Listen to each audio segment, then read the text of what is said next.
السلام علیکم۔ انا کا باپ ابھی تک بیٹی کا ماتم کر رہا ہے اور وہ ہمدان اپنے ساتھ اس کے ساتھ ناشتہ کر رہا ہوتا ہے اور اس کے لیے اچھے اچھے کپڑے وغیرہ لا کے دیتا ہے، اور وہاں عثمان کی ماں اس کو کہتی کہ تم انا کی چھوٹی بہن سے شادی کر لو، اچھا رہے گا اور بھائی کو بھی پریشانی ختم ہو جائے گی، آپ کا بھی اچھا رہے گا، اور آپ کے ساری جو ہے یہ جتنی جائیداد وغیرہ وہ بھی آپ کے پاس آئے گی، کیونکہ اس کا بیٹا تو ہے نہیں کوئی۔ اور بہت سمجھاتی ہے لیکن وہ نہیں سمجھتا، کہتا بس اس کی تصویریں وغیرہ جو ہوتی ہیں نا پرانی لے کے جلا رہا ہوتا ہے، اور بس یہ بھی ماتم ہی کر رہا ہوتا ہے اور میں پریشان ہوتا ہے۔ اس کے بعد وہ کہتی ہے، وہ مانتا نہیں ہے، وہ بہت سمجھاتی ہے، وہ جاتی ہے اس کے بھائی کے پاس، کہتی ہے دیکھیں کچھ نہ کچھ تو کرنا پڑے گا، اولاد سر پہ ہے اور آپ کی طبیعت بھی ایسی ہے، پلیز آپ مان جاؤ میری بات، میں اس کو منا لوں گی۔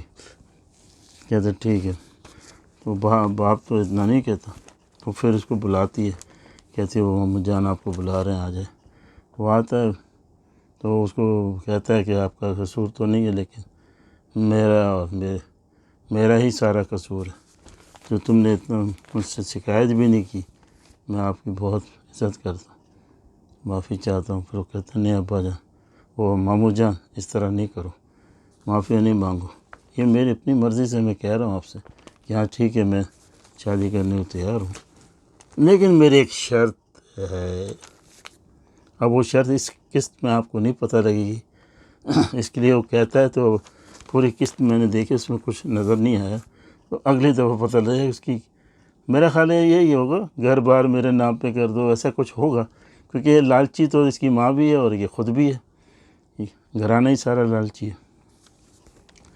اس طرح کر کے وہ نکلتا ہے، تو اس کو پریشانیاں ہوتی ہیں، آگے پیچھے محلے والی عورتیں آتی ہیں اور طرح طرح کے سوالات کرتے، تو یہ بھی غصہ کرتا ہے انا کا ابا کہ آئندہ کوئی آنا نہیں چاہیے ادھر، اس کو دیکھو اپنی ٹو میں لگے رہتے ہیں۔ بہرحال وہاں تو یہ سیٹ ہو جاتا ہے، اور اس کی جو ماں ہے انا کی، وہ بھی لال جوڑا وغیرہ لاتی ہے، اس کو بولتی ہے بھئی یہ ڈاکٹری وغیرہ چھوڑو، وہ کہتی ہے مجھے ڈاکٹری کرنا ہے، میرا باقاعدہ بلاوا آیا ہے، ٹیلی فون کیا، بولا کہ نہیں ابا جو بولتے وہی ہوگا، خبردار، اس سختی سے منع کرتے ہیں۔ وہ بھی ٹیلی فون کرتی ہے اس کو، کیونکہ تم نے جو کچھ کیا پریشانی، اب تم نے سارا جو ہے مجھے بھی تباہ کر دیا، مجھے معلوم ہوتا تو میں کبھی تمہاری بات نہیں مانتی، اب مجھے اپنی مرضی کے بغیر بھی شادی کرنی ہے، نہ میں ڈاکٹر نہیں بنوں گی نہ کچھ، مجھے کس طرح تم نے مجدار میں چھوڑا، شکایتیں کرتی ہے اور پریشانی ہوتی ہے وہ۔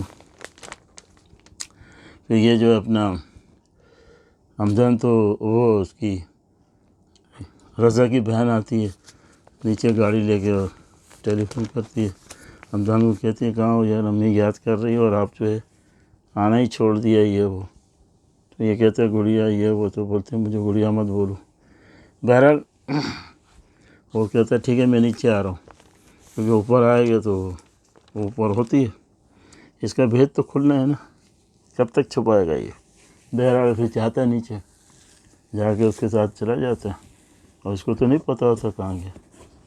بہرحال یہ اپنا تھوڑی دیر میں وہ اس کا نوکر وغیرہ کہیں جاتا ہے سبزی وغیرہ لینا، یہ نکل جاتی ہے، اور نکلنے کے بعد جب وہ نوکر آتا ہے عدنان، تو بولے یہ کدھر گئی، یہ تو نظر ہی نہیں آ رہی، 2 گھنٹے 3 گھنٹے سے گئی ہے۔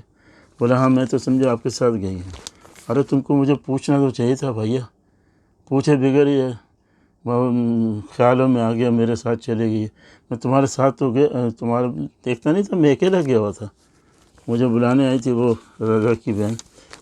بہرحال وہ اس کو کرتا ہے، وہ سمجھ نہیں آتی، اور ادھر سے نکلتا ہے، سب سے پوچھتا ہے یوں فلانا ٹھیک، 2 گھنٹے 3 گھنٹے ہو جاتے ہیں، اس کا کہیں پتہ نہیں لگتا۔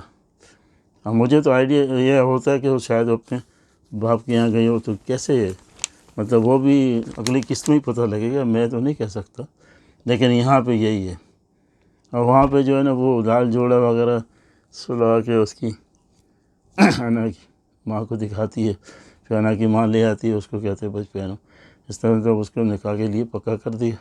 اس نے بھی مان لیا، لیکن شرط جو ہے اگلی قسط میں پتہ لگے گی حمدان کو ملی یا نہیں ملی، وہ پتہ لگے گا. اور یہ کب تک جو آواز چھپائے گا وہ بھی پتہ لگے گا. اس طرح یہ کہانی چل رہی. اگلی قسط میں دیکھے گا. میرے چینل کو سبسکرائب کیجیے گا. اللہ حافظ.